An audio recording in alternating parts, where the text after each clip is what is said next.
आयुर्वेद दिवस के अवसर पर राष्ट्रीय आयुर्वेद संस्थान जयपुर में रैली का आयोजन किया गया। रैली में 16 देशों के विद्यार्थियों ने भाग लिया।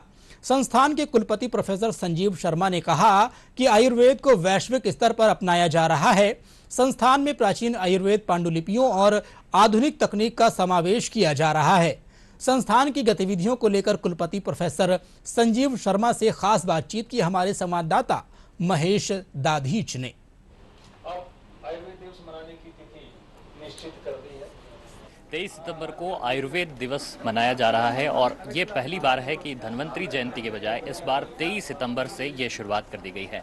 हमारे साथ में राष्ट्रीय आयुर्वेद संस्थान के vice chancellor professor Sanjeev Sharma ji बातचीत के लिए मौजूद हैं। सर, इस बार जो दिवस को 23 सितंबर से मनाने की शुरुआत की गई है, किस रूप में आप इसे देखते हैं और क्या कुछ जो है नवाचार इसके साथ में किया गया है? देखिए, ये बहुत बढ़िया भारत सरकार के द्वारा किया गया है कि क्योंकि धन्वंतरी भगवान जो हैं वो हमारे आयुर्वेद के प्रवर्तक हैं और उसी दिन जब उनका उद्भव हुआ था पृथ्वी पर, तब उस दिन को लेकर के आयुर्वेद दिवस मनाया जाता था। लेकिन धन्वंतरी त्रयोदशी से जुड़ा उसकी कोई एक डेट जो वो फिक्स नहीं थी, तो वो कभी किसी डेट को धन्वंतरी त्रयोदश आती थी, तो हम ये नहीं बता पाते थे विश्व को कि कौन सी डेट जो है आयुर्वेद की है। इसलिए इस भारत सरकार ने एक समिति बना करके ये निर्णय लिया कि समिति एक संस्तुति करे, कुछ डेटें बताए जिसके पीछे कोई साइंस विज्ञान हो, और उसमें उस कमेटी के द्वारा, जिसमें मुझे भी सौभाग्य मिला उस कमेटी का अध्यक्ष रहने का, उसमें उस कमेटी ने ये निर्णय किया कि 23 सितंबर जो है एक उचित दिनांक है और उस दिन लगभग दिन और रात बराबर होते हैं। एक प्राकृतिक संतुलन का एक परिचय है 23 सितंबर जो है। फार्माको विजिलेंस को लेकर के आप बहुत काम कर रहे हैं। आप किस तरह से ध्यान दिया जा रहा है कि जो भ्रामक विज्ञापन है आयुर्वेद को लेकर के, जो कई तरह के दावे किए जाते हैं, उन पर आप सरकार की कड़ी निगाहें रहेंगी? जी, देखिए, फार्माको विजिलेंस और ये जो भ्रामक विज्ञापन है ये बहुत महत्वपूर्ण है। लोग अपने बिजनेस के लिए कई तरह के भ्रामक विज्ञापन देते हैं, जनता उनके झांसे में भी आ जाती है, उनको नुकसान भी होता है और कई बार तो वो ऐसी औषधियाँ दे देते हैं जो नुकसानदायक भी होती हैं।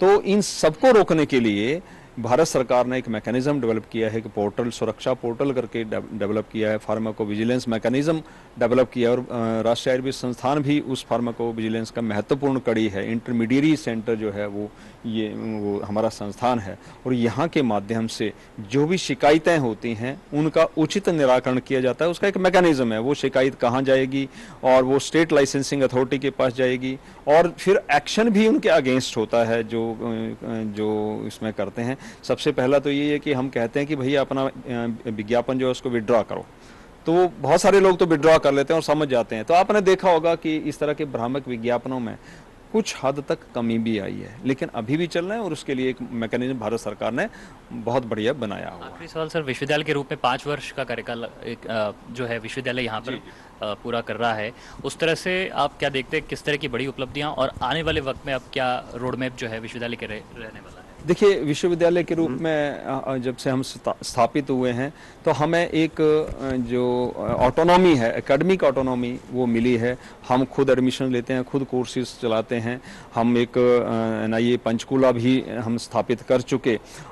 तो एक बहुत हमारे पास बड़ा अवसर है और इस अवसर को जो है हम उपलब्धि में बदलना चाहते हैं और बदल भी रहे हैं। और एक विश्वविद्यालय के रूप में मैं ये कहूँगा कि सफलतम हमारे ये 5 वर्ष रहे हैं, जिसमें बहुत सारी चीज़ें हमने विश्वविद्यालय के रूप में अर्जित की हैं।